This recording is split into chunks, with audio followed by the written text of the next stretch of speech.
PBBM kumpiyansang hindi uusad ang impeachment complaint laban sa kanya. Si Madeline Villar-Muratillo sa detalye ng balita. Kumpiyansa si Pangulong Ferdinand Marcos Jr. na hindi uusad ang impeachment complaint laban sa kanya. Sabi ni Palace Press Officer Undersecretary Claire Castro, nakausap niya ang Pangulo at binigyan diin ito na wala siyang ginawang mali. Hindi rin anya nababahala si PBBM sa isinampang reklamo. Hindi naman po siya nababahala dahil alam po niya na wala siyang ginawa na impeachable offense na maaaring masabi na siya ay dapat managot. Alam aniya ng Pangulo na siya ay nagtatrabaho na naaayon sa konstitusyon at sa mga batas na umiiral sa bansa.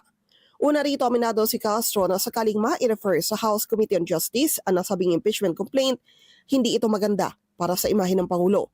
Hindi rin anya ito maganda sa pananaw ng mga ekonomista at sa ekonomiya sa kabuuan dahil nagpapakita ito ng impresyon na may sektor na hindi satisfied o may negatibong pananaw sa pamumuno ng Pangulo. Madeline Villar-Muratillo para sa Mata ng Agila. Matatag, matapang, matapat.